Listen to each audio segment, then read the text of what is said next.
While gender is surely an issue, we need to focus on women.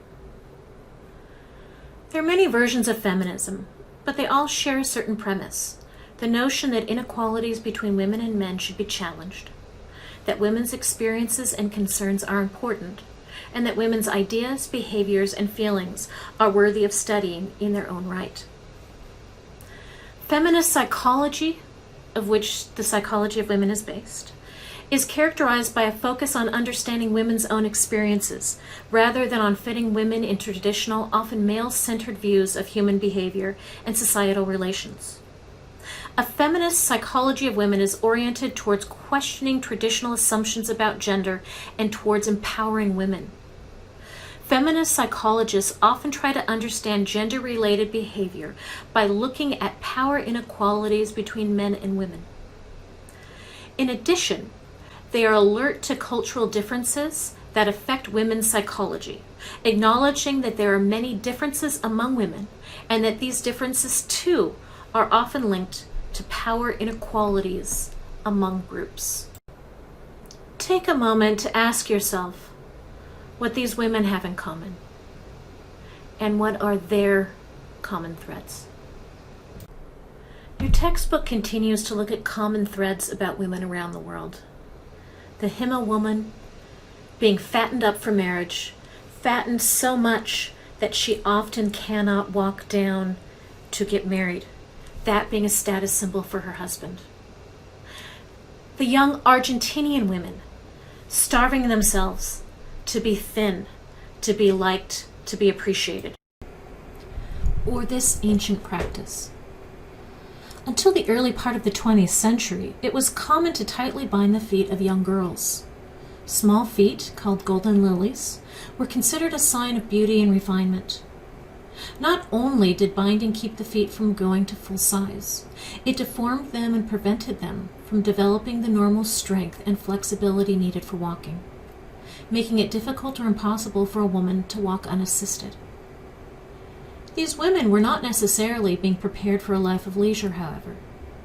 The average young Chinese woman looked forward to an arranged marriage in which she would be expected to serve her mother-in-law and submit to her husband. Her life revolved around the necessity for obedience. These are 3 examples of the social construction of gender. So what is a social construct? It is simply something that society creates and constructs, usually to help maintain norms and mores. And I think Sojourner Truth clarified this point, this complexity of this point, in her speech in 1851. The beginning of it goes like this: "That man over there says that women need to be helped into carriages and lifted over ditches, and to have the best place everywhere and anywhere. Nobody ever helps me into carriages, or over mud puddles, or gives me any best place. And ain't I a woman?" There's so many layers to that speech and that beginning. The intersectionality of benevolent sexism and privilege and what society is doing in order to maintain an order that it believes to be true. There are other terms that are important to understand and embrace. Sex and gender are 2. They are not the same. Sex is biological. It's an anatomical category into which a person falls at birth. For most people, it's male or female, and for a small part of the population, it is intersexed. Gender, on the other hand, is a term used to encompass the social expectations associated with femininity or masculinity. And in this day and age, we are looking more and more about how that might be related to androgyny. So, to consider social construction of gender, look at societies in which gender is routinely discussed, not in terms of the 2 categories of feminine or masculine, but in terms of 3 or more categories. For those of us who have grown up thinking of gender as binary, it may be difficult to imagine a 3rd gender or a society in which an individual's gender is considered fluid or changeable. However, In a number of cultures, it is understood in a psychological or psychospiritual sense much more than a physiological one. In such cultures, more than 2 genders are acknowledged. I believe it's important to note here that a cross-dresser, a drag queen, or a drag king are not the same as transgender. A cross-dresser is someone who enjoys dressing in the clothing of the other gender or does so for performance purposes. We move on to gender stereotypes that are socially shared beliefs that certain qualities can be attributed to individuals based on their membership in the category of female or male.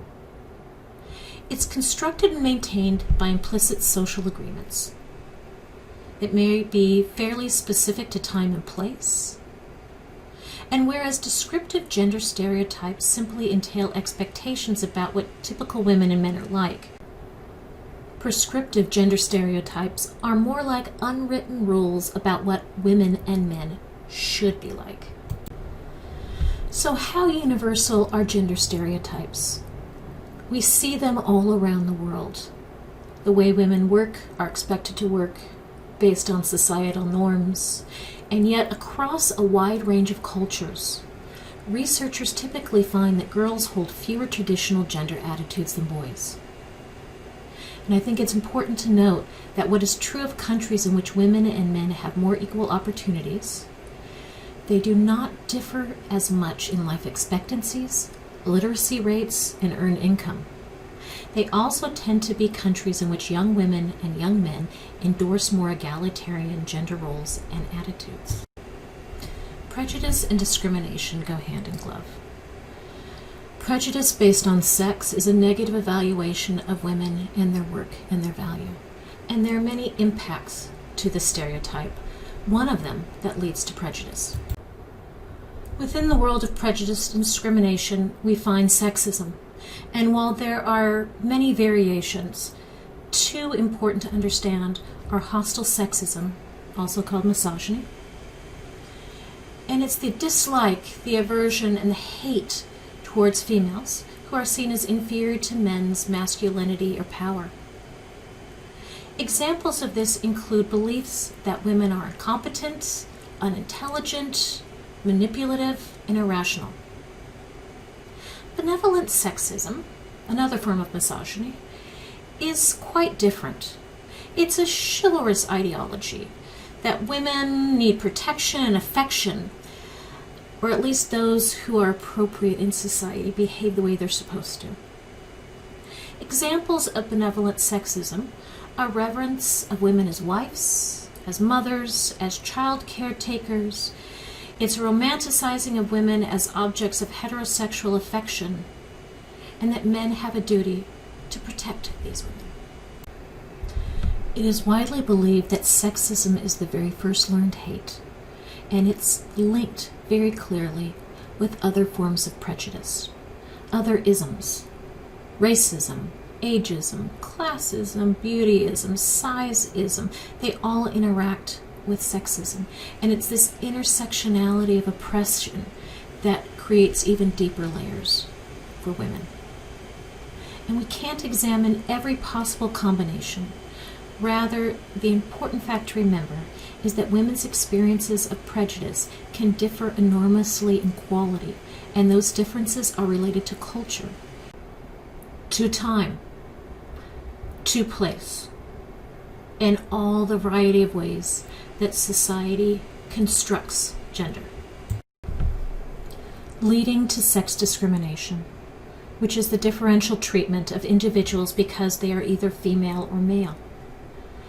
Examples include social customs like expecting women to change their names but not men, economic issues, pay inequalities, occupational segregations, behavioral restrictions, the way women or men are expected to dress, their freedom of movement, and sanctions, punishments for misbehavior in life.